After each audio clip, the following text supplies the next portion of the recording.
She took a break to find herself slept with other men for 6 months, came back begging. I said hello everyone. Dear listeners, please share your thoughts in the comments section below. And don't forget to like, share, and subscribe. Now let's begin the video. Using a throwaway for obvious reasons with certain specifics modified to preserve anonymity. Alright, here's a reworked version of your story, following all your guidelines. I took some time off to find myself, hooking up with other guys for 6 months before I finally came back and begged her to stay. But I said no. What happened next completely blew her away and gave her exactly what she deserved. I need to get this off my chest because bottling it up is driving me crazy.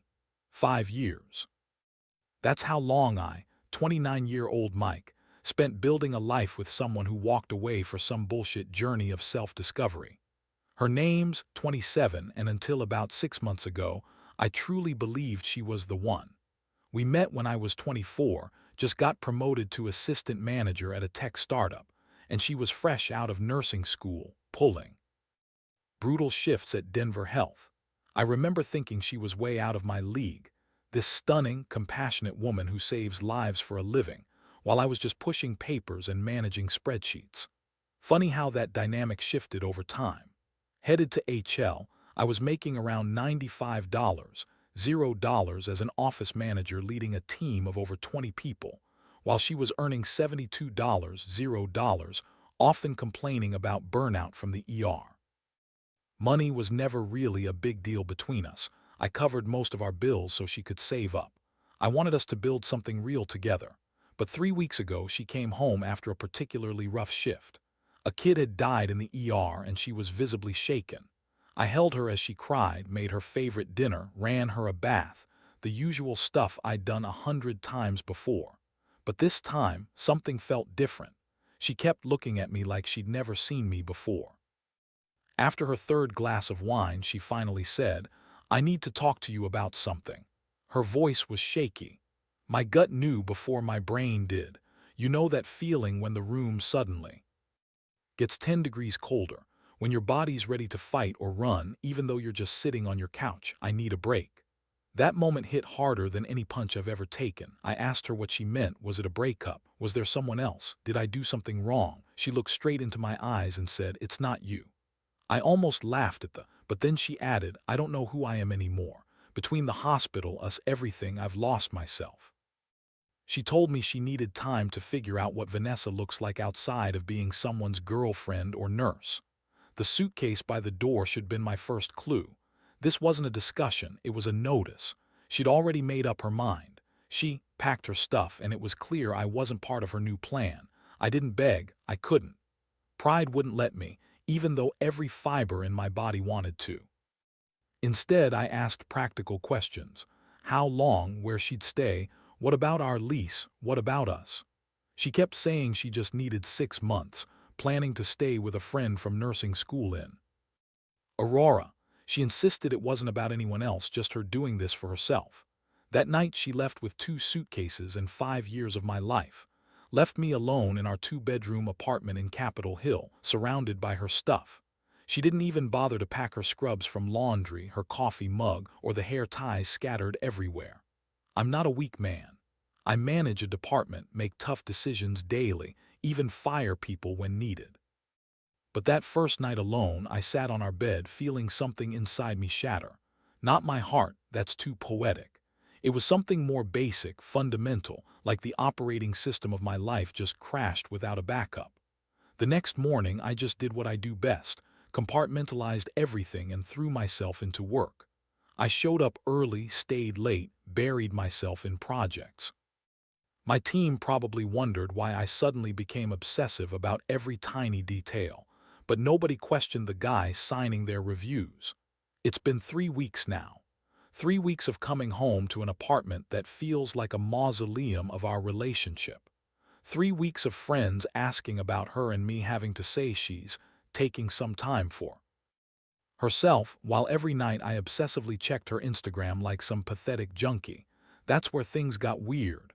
Vanessa's feed used to be all pictures of her in scrubs, exhausted shift selfies, us hiking in Rocky Mountain National Park, dinners, normal couple stuff. But about a week after she left, everything changed. First, it was workout photos. Maybe she was hitting the gym to deal with stress. No big deal. Then came the night out pics, dresses I'd never seen in clubs we'd never been to, with strangers I didn't recognize. Fine, she's exploring. She's trying to find herself, right? But then last night I saw a post that made me write all this. Vanessa in a bikini I never bought her on some beach in Miami with some guy's arm around her waist.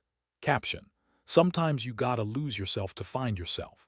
Her nurse friend's comments were full of praise. Yes, queen, living your best life. You deserve this. But what exactly did she deserve? A vacation she couldn't afford when we were together.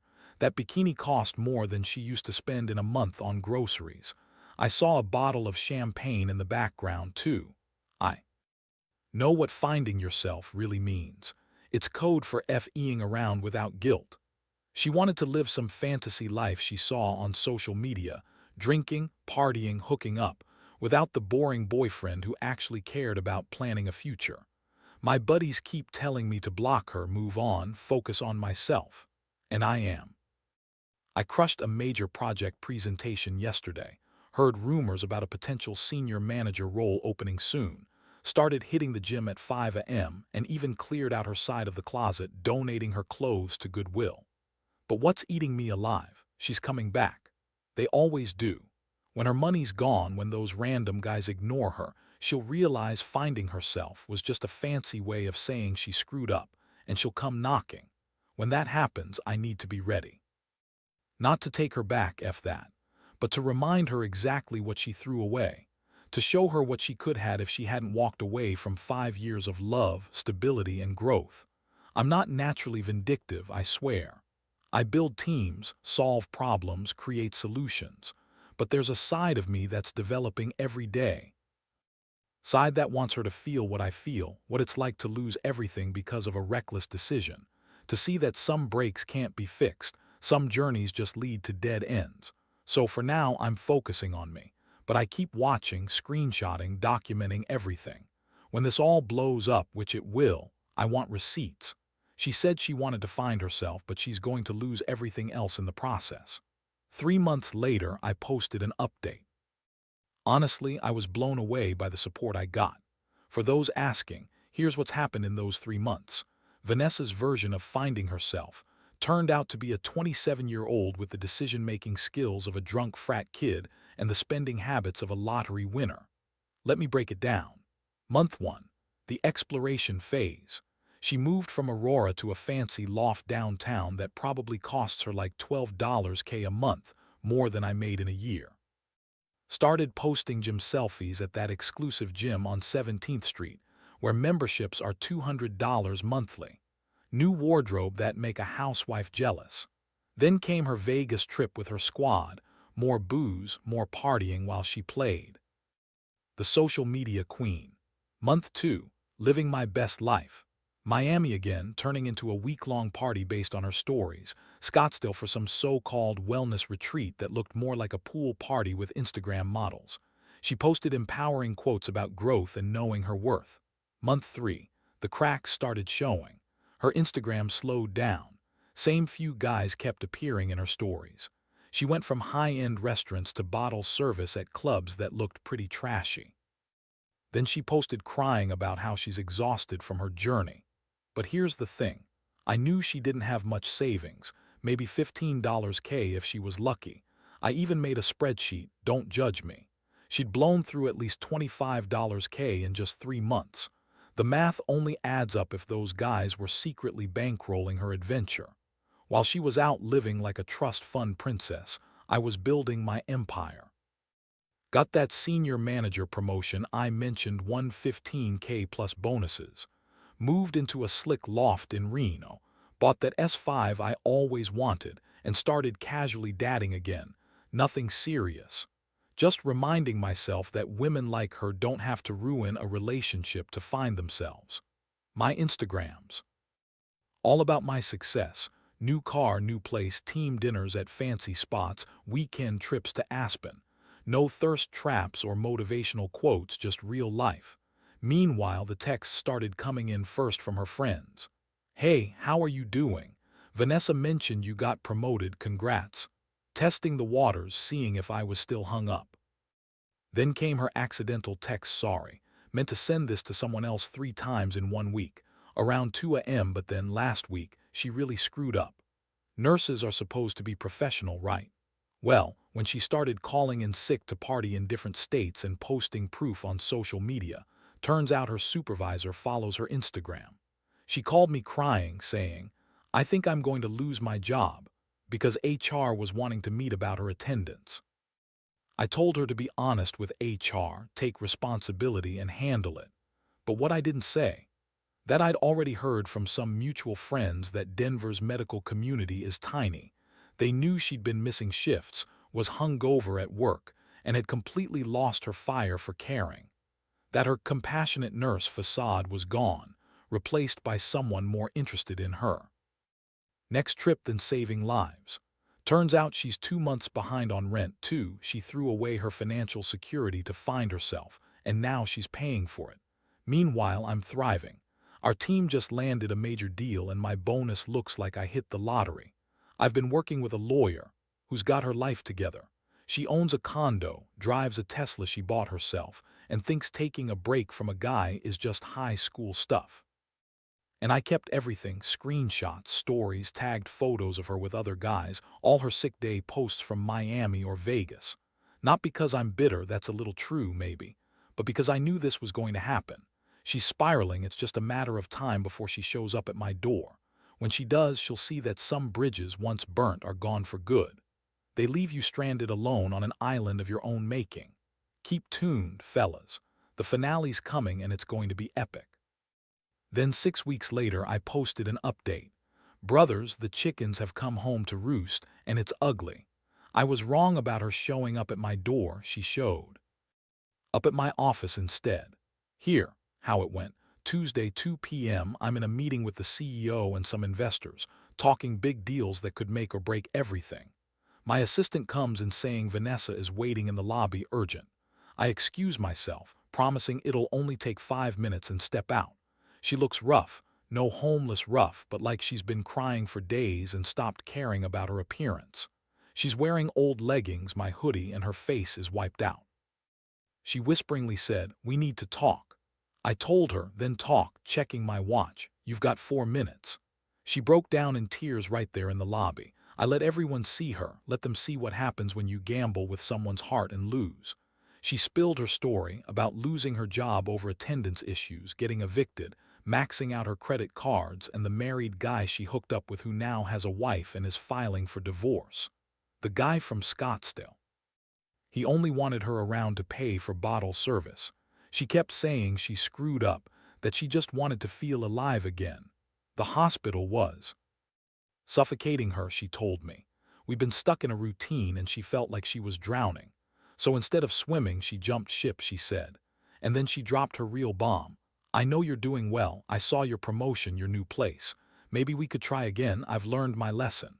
But the only thing that's different, her bank account. I looked at her, the woman I'd planned to marry, who I supported through nursing school, who I held through every rough shift and doubt, and I felt nothing.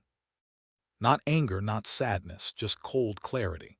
I said her name loud enough for everyone to hear. You didn't lose me, you threw me away. You packed your bags, walked out that door, and spent 6 months hooking up with anyone who'd buy you a drink. You told people I was controlling and boring, that I held you back. You posted about finding yourself, but really you were just finding new D. I told her. And now, when the money's gone and the party's over, you want to come back. She tried to speak, but I kept going. I found someone too, someone who doesn't need to ruin 5 years just to figure out who she is. Someone who thinks commitment and stability aren't boring. Someone building a life, not burning through savings for Instagram likes. She whispered, please, I have nowhere else to go. And I shot her right down. Maybe you should thought about that before you left the one person who actually cared about you. I turned to walk away but felt I had to throw in just a little more. Oh, and Vanessa, next time you want to find yourself, try looking somewhere other than between another guy's sheets. Security came for her and I went back to my meeting. The CEO even told me I handled it like a pro, said it showed executive-level composure. But believe me, I wasn't done. Vanessa made a big mistake. She forgot I'm not just good with spreadsheets, I'm strategic. Those screenshots. They came back when she tried to spin the story again. Posts about how I left her high and dry, how I was heartless for not helping her, how she dodged a bullet by leaving someone so cold. So I posted a reply public on Facebook, tagging her an hour. Mutual friends to clear the air. Let me set the record straight, I wrote. You left. You chose party life. You chose hookups over real love. You chose Instagram validation over commitment. I chose to move on, I finished. And the reality is your choices have consequences. Good luck on your self-discovery journey. Hopefully you find someone worth it. Next, I shared a collage. Her beach photos with strangers, club videos, captions about living her best life, all a clear contrast to who she was when she was working her nurse shifts. Her family, fed with lies that we broke up because I was controlling, suddenly started asking questions. Her nursing friends who enabled her went silent. Her fake social media persona crumbled, exposing her real life. Her sister even reached out privately, saying she had no idea she was being emotionally abusive, controlling her money.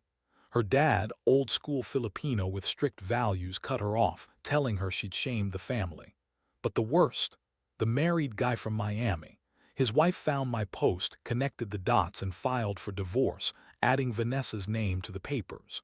Turns out, messing with married men comes with more than karma. There are real consequences.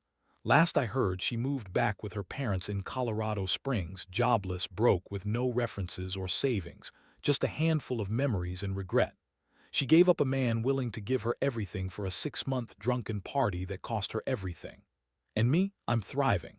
I've got a lawyer I'm dating, who owns her house, drives her own Tesla, and thinks taking time off from a relationship just to find herself is juvenile. And my life, it's only getting better. I'm closing deals, getting raises, and planning my future. Until last week, I got a text from an unknown number. It was Vanessa's mom. She apologized, explaining how she'd believed her daughter's lies and saying she knew I'd been good to her. I didn't respond. Honestly, what was there to say? But Vanessa's not done. Last week, she sent an email to my work account, long, rambling, full of guilt and revelations. She's been in therapy, conveniently realizing her issues stem from childhood. She understood she threw away her best shot at life. I deleted it, archived it, and kept moving forward. But here's the kicker. Word travels fast in Denver's medical scene. Vanessa's spectacular crash and burn became a cautionary tale. Nurses started calling it, pulling a Vanessa, warning each other about making reckless choices. She couldn't get hired anywhere, her license was under review. The divorce from Miami's guy, it was a mess, and her name was in court docs. She'd become radioactive, professionally, socially, romantically. Meanwhile, and I were at a black tie charity gala at the Denver Art Museum. I was in my Tom Ford suit, she in a dress worth more than Vanessa's old monthly rent. Big shots, CEOs, venture capitalists, people I used to read about. And then I saw her, Vanessa, working as catering staff. Our eyes met, but nothing happened. Just a moment of clarity. Here I was at a $10, $0 table, closing a deal, making connections for my future. And right there, she was serving appetizers, roped into the life she once wanted to escape. She had to stand there as kissed me goodnight, as I talked about the new acquisition that make the company millions. She stood serving drinks while her replacement, the woman she chased Instagram validation for, was living her life. And she handled it with class, didn't make a scene, didn't come over, just worked in silence. But I saw her trembling hands, saw her biting her lip when laughed at something I said, and I knew she finally realized what she'd lost. After dinner, I excused myself to the restroom and found her waiting, just standing there like she knew I'd come. "Looks good," she said quietly. "Are you happy?" I asked. She nodded. "Yeah, I am." "Good," I replied. "Smart, beautiful. I'm glad you finally see that. I want you to know I understand everything now." I looked her in the eye and said, "You didn't lose me, you threw me away. Packed your bags, left, and spent 6 months hooking up with anyone who'd buy you a drink. You told everyone I was controlling and boring, that I was holding you back. You posted about finding yourself, but really, you were just chasing new D. And now, when the party's over and your money's run out, you want to come back. She tried to speak, but I kept going. I found someone who doesn't need to destroy 5 years of love to figure out who she is. Someone who thinks stability is a good thing, not boring. Someone building a future, not burning through her savings for Instagram likes. Please, she whispered, tears forming, I have nowhere else to go. Maybe you should thought of that before leaving the one person who actually cared. I turned to walk away but had to add one last thing. Oh, and Vanessa, next time you want to find yourself, try looking in a different place, like between another man's sheets. Security took her out and I returned to my table. I'm moving forward, focused on what matters now. And as for Vanessa, she's still lost, serving appetizers at the life she abandoned. Thanks for sticking around to the end. If you liked this story, please like, share, and subscribe.